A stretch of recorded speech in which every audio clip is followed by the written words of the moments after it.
एक बार की बात है, दयालपुर गांव में ललित नाम का एक दूध वाला रहा करता था। उसके पास एक गाय थी। वो गांव में दूध बेचा करता था। हर कोई उसके घर से सुबह सुबह दूध लेने के लिए एक कतार में खड़े हो जाते थे। एक रोज, सुनो जरा, दूध निकालने वाली बाल्टियां देना, जल्दी करो, मोना लोग आने ही वाले होंगे। मैंने पहले ही तबेले के पास बाल्टियां रख दी हैं। आप जल्दी से दूध निकालना शुरू कर दीजिए। ललित दूध निकालना शुरू कर देता है। धीरे धीरे लोगों की भीड़ बढ़ने लगती है। लोग आते और दूध लेकर चले जाते।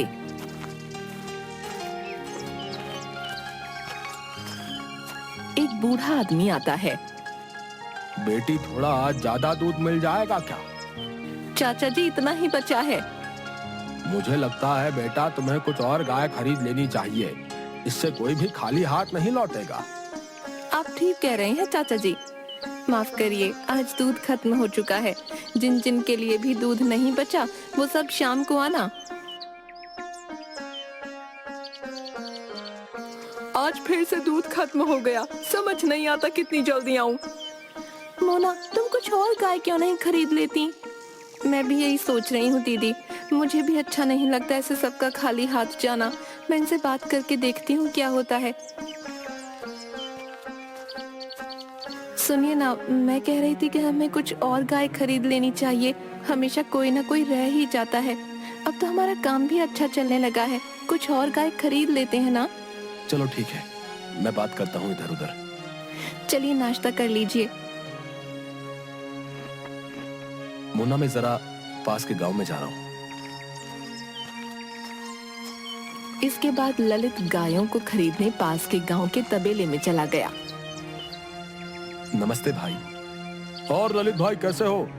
बस प्रभु की कृपा से ठीक हूँ। कुछ गाय खरीदनी थी, इसलिए यहाँ चला आया। पहले वाली गाय तो आपने बहुत अच्छी दी थी, एकदम शांत और दूध भी गाढ़ा।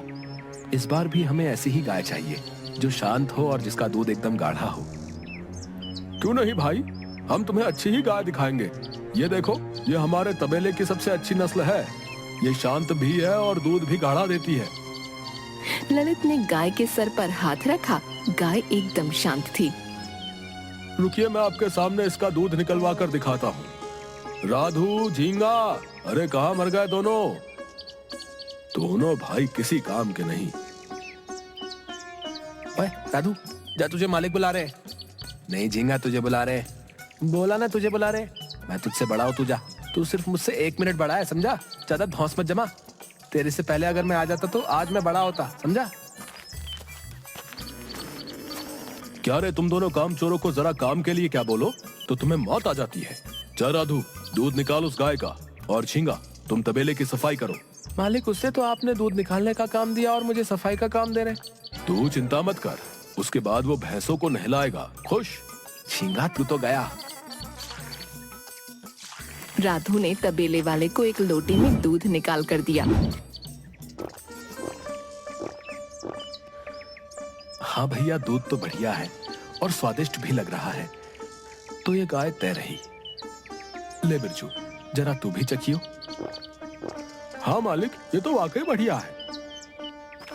इसके बाद ललित और बिरजू दोनों घर जाने लगे। रास्ते में अचानक मौसम खराब हो गया।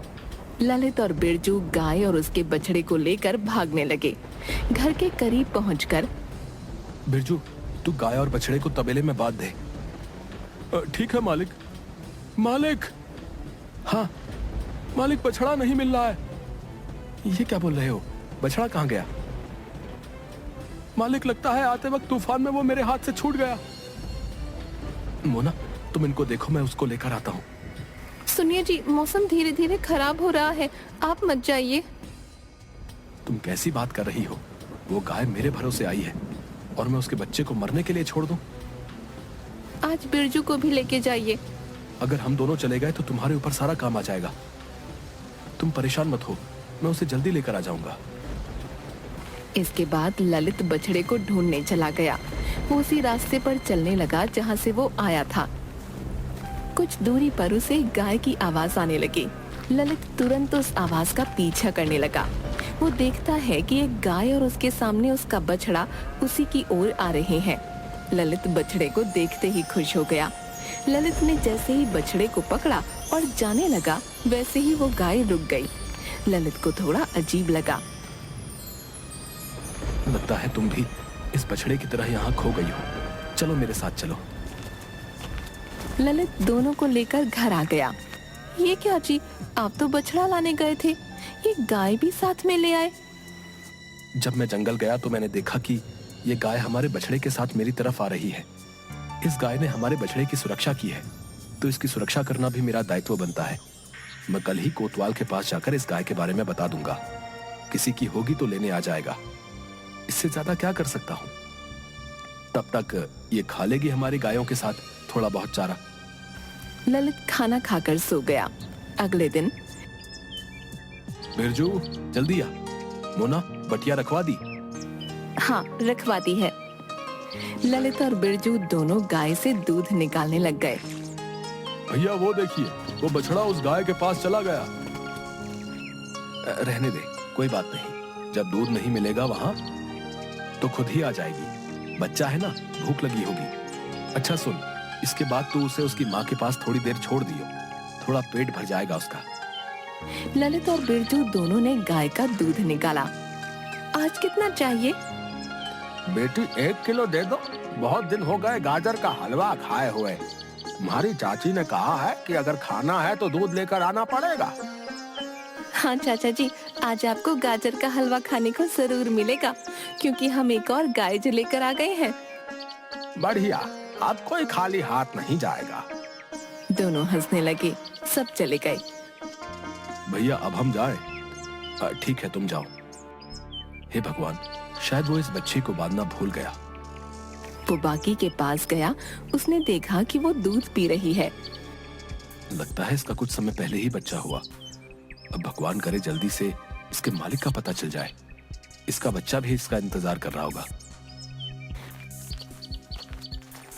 सुनिए, जया दीदी ने दूध मंगाया है, थोड़ा कम पड़ रहा है। आप इससे थोड़ा दूध निकाल लीजिए, उनके घर में भोज का आयोजन है। ये तो काफी देर से दूध पी रहा है। मुझे नहीं लगता कि ज्यादा बचा होगा। देखता हूँ, एक बार निकाल के देखता हूँ। ललित ने दूध निकालना शुरू किया। अच्छा सुनो, कोई बर्तन देना। बर्तन तो सारे भरे हैं। आप ऐसा कीजिए, तब तक इस बाल्टी में दूध निकाल लीजिए। इससे छोटा नहीं मिला कोई? चला लीजिए ना इससे काम, अभी हम काम कर रहे हैं। ठीक है। ललित ने जैसे ही दूध निकालना शुरू किया, वो गाय से खुद ही दूध निकालना शुरू हो गया। ललित कुछ सोच ही नहीं पा रहा था। बाल्टी पूरी भर गई और गिरने लग गई। क्या करूं? बंद हो जा, बंद हो जा, रुक जा मेरी माँ। अचानक दूध आना बंद हो गया। फिर से ललित ने निकालने की कोशिश की, वो आना शुरू हो गया। बंद हो जा। दूध आना बंद हो गया। जल्दी से अंदर जाकर बाल्टी लेकर आ। अरे मोना देखो, कमाल हो गया। ये लो। अरे ये तो बहुत ज्यादा है। लगता है कुछ दिनों पहले ही इसका बच्चा हुआ है। इस गाय में कुछ तो बात है। तुम्हें पता है, इससे दूध आना बंद नहीं हो रहा था, और जब मैंने कहा बंद हो जा तो बंद हो गया। सुनिए जी, मुझे तो लगता है ईश्वर की कृपा है, वरना इस तूफान में पहले तो इसने हमारे बछड़े को बचाया, और अब इसका इस तरह दूध देना, मुझे लगता है प्रभु की कोई कृपा है। सुनिए जी, ये बात आप किसी को मत बताइएगा। लेकिन ये हमारी गाय नहीं है, कभी भी इसका मालिक इसे लेने आ सकता है। लेकिन जब तक इसका मालिक नहीं आता, तब तक हम इसकी देखभाल कर लेते हैं। ठीक है। एक बार दोबारा देखते हैं, ये सच में चमत्कार है भी या नहीं। चलो। ललित ने दूध निकालना शुरू किया। दूध अपने आप आना शुरू हो गया। मोना बर्तन लाती गई, बर्तन भरते गए। इस तरह मोना ने घर के सारे बर्तन भरवा दिए। इसे रोकने के लिए बोलिए आप। हे गाय माता, रुक जाइए। गाय रुक गई।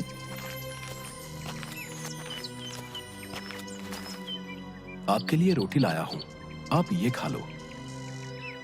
लगता है बड़ी समझदार है। सुनिए जी, क्यों ना हम आसपास के गांव में अपनी कुछ शाखाएं खोल लें। अब दूर दूर के गांव वाले तो हमारे घर तक नहीं आ सकते ना, तो हम उनके पास चले जाते हैं। और वैसे भी इतने दिन हो गए हैं, अभी तक कोई उस गाय को लेने नहीं आया। मैं तो कहती हूँ उसे प्रभु का आशीर्वाद समझिए और उसका सही इस्तेमाल कीजिए। मुझे क्यों लग रहा है कि तुम्हारे मन में कुछ ज्यादा ही लालच आ रहा है। कैसा लालच जो इंसान परिस्थिति को स्वयं के अनुरूप नहीं ढाले, परिस्थितियाँ उसके विपरीत हो जाती हैं। और मैं तो बस घर आई लक्ष्मी का स्वागत कर रही हूँ। अब आप ही बताइए, कुछ गलत कर रही हूँ क्या? हाँ, तुम तो देवी हो, तुम्हें सब पता होता है। लक्ष्मी माता का उठना बैठना जो है तुम्हारे साथ, क्यों? आपको तो कुछ नहीं पता। इसके बाद ललित जगह जगह अपनी दूध की दुकान खोलनी शुरू कर देता है और देखते ही देखते ललित का काम चलने लगता है। ललित एक बड़ा घर बना लेता है।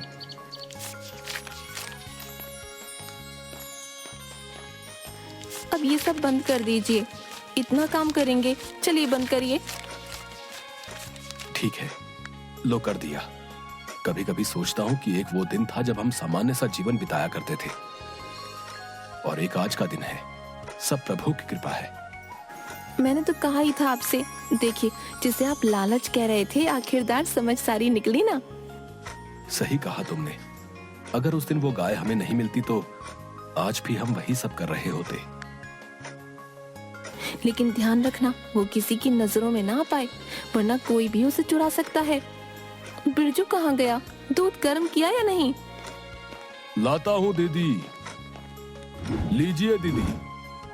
ठीक है, अब तू जा और सो जा। इसके बाद मोना और ललित सो गए। रात को तबेले में आग लग जाती है। सारी गायें चिल्लाने लगती हैं। ललित तुरंत उठकर बिरजू को आवाज देता है। बिरजू नींद से तुरंत उठकर वहाँ पानी डालने लगता है। सब ठीक हो जाता है। ललित गायों को दूसरी जगह ले जा रहा होता है। तभी वो देखता है कि जादुई गाय उनमें नजर नहीं आ रही। ललित मोना को सब बता देता है। अब क्या करेंगे हम? दूध कैसे पहुंचाएंगे दुकानों में? मैं ऐसा करता हूँ, कुछ समय के लिए दुकानें बंद कर देता हूँ। ठीक है, यही सही रहेगा। ललित सब जगह ढूंढता है। पूरी रात बीत जाती है। कुछ तो खा लीजिए। कैसे खा लूं, तुम ही बताओ। पता नहीं वो कहाँ चली गई। उसकी वजह से आज हम ये जिंदगी जी पा रहे हैं, और आज जब उसकी कोई खबर नहीं मिल पा रही तो तुम चाहती हो कि ये सब जानने के बाद भी मैं चैन से खाना खा लूं। ललित पूरा दिन उसे ढूंढता है, लेकिन वो गाय नहीं मिलती। थक कर ललित शाम को घर वापस आ जाता है। मोना ललित के लिए पानी लाती है, लेकिन तब तक वहाँ एक बूढ़ी अम्मा आ जाती है। क्या हुआ ललित बेटा, सब ठीक है? नहीं अम्मा, मेरी गाय कहीं चली गई है, पता नहीं कैसी होगी। बेटा तू चिंता मत कर, पशु अपने मालिक से ज्यादा देर दूर नहीं रह पाते, वो जल्दी ही वापस आ जाएगी। बस भगवान करे ऐसा ही हो जाए। चल अब मैं चलती हूँ, फिक्र मत कर, सब ठीक हो जाएगा। कुछ तो खा लीजिए, इस तरह बिना खाए आप कब तक उसे ढूंढते रहेंगे? आप कमजोर हो गए तो फिर हमारी लाडो को कौन ढूंढेगा? ललित खाना नहीं खाता, वो पानी पीता है और घर के दरवाजे पर बैठकर अपनी गाय के घर आने का इंतजार करता रहता है। पूरा दिन थक जाने के कारण ललित को नींद आ जाती है। ललित सपना देखता है कि ललित अपनी गाय को ढूंढ रहा है। लाडो, कहाँ है तू? जल्दी आजा घर। तभी लाडो उसे कोहरे में से आते हुए दिख रही होती है। उसके गले की घंटी बज रही है और वो धीरे धीरे उसके पास आ रही है। जैसे ही वो गाय को हाथ लगाता है, उसकी आंख खुल जाती है। वो देखता है कि गाय उसके पास बैठी है। वो खुश हो जाता है। मोना, बिरजू, यहाँ आओ, हमारी लाडो आ गई। देखिए, सब ठीक हो गया ना? चलिए अब अंदर आ जाइए और कुछ खा लीजिए। बिरजू, तुम इसे तबेले में बांध दो। नहीं, मैं ले जाऊंगा। ललित उसे तबेले में बांधता है। उसके सामने ललित घास रखता है और पानी भी रखता है। आज के बाद तुम कहीं मत जाना। तुम्हें पता है मैं कितना डर गया था। ये दुनिया अच्छी नहीं है, यहाँ लालची मतलबी लोग भरे पड़े हैं। कौन जाने कब तुम्हें चुरा ले जाए। वादा करो, तुम कभी ऐसा दोबारा नहीं करोगी। गाय रम्भाती है। तुम खाओ, मैं भी चला खाना खाने। आधी रात का समय एक आदमी कंबल ओढ़कर गाय चुराने की कोशिश करता है। तब तक गाय जोर जोर से आवाज निकालने लगती है। ललित तुरंत भागकर तबेले में पहुंचता है। आदमी को गाय चुराते देख ललित उसे पकड़ने की कोशिश करता है। ललित के हाथों में कंबल आ जाता है। ललित कंबल को खींचता है, लेकिन वो आदमी भाग जाता है। इस बार ललित ने लाडो को एक सुरक्षित कमरे में बंद कर दिया। क्या हुआ जी? वो आवाज लाडो की ठीक तो है ना? वो कोई लाडो को चुराने आया था। कहीं तबेले में आग लगाने वाला और लाडो को चुराने आने वाला आदमी दोनों एक तो नहीं? ये कंबल किसका है? ये कंबल उसी चोर का है। अगले दिन ललित लाडो के पास जाता है और दूध निकालना शुरू करता है।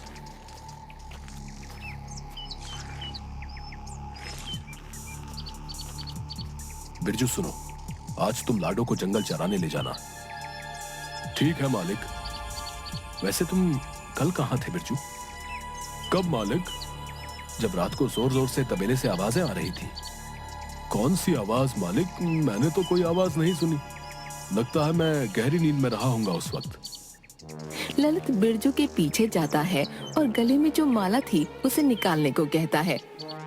तो ये बताओ बिरजू, ये धागा तुम्हारी माला के हुक में कैसे आ गया? मालिक, कपड़े निकालते वक्त कई बार मेरे इस माला के हुक में कपड़े फंस जाते हैं। शायद इसी तरह ये धागा भी फंस गया होगा। ठीक है। ललित अंदर गया और वो कंबल लाया। तुम्हें ये कंबल और ये धागा दोनों एक जैसा ही नहीं लगता? और सिर्फ इस कोने में धागा खींचा हुआ भी है और इस धागे का रंग भी इस कपड़े के जैसा ही है। ये कोई इत्तेफाक तो नहीं लगता? मालिक, माफ कर दीजिए, ये सब मैंने मजबूरी में आकर किया है। कैसी मजबूरी? मालिक, मैंने कुछ लोगों से कर्ज लिया था। अपनी बहन की शादी के लिए कर्ज ना चुका पाने की वजह से उन्होंने मुझे मारने की धमकियां दी। मैंने उस दिन आपको और दीदी को बात करते सुन लिया था। मैंने सोचा कि मैं वो गाय बेच दूं, इससे मेरा कर्ज भी उतर जाएगा। कितना कर्ज लिया था उनसे तुमने? 50,000। शर्म नहीं आती? जहां तुझे हमेशा रहने को मिला, खाने को मिला, वहीं चोरी की तूने।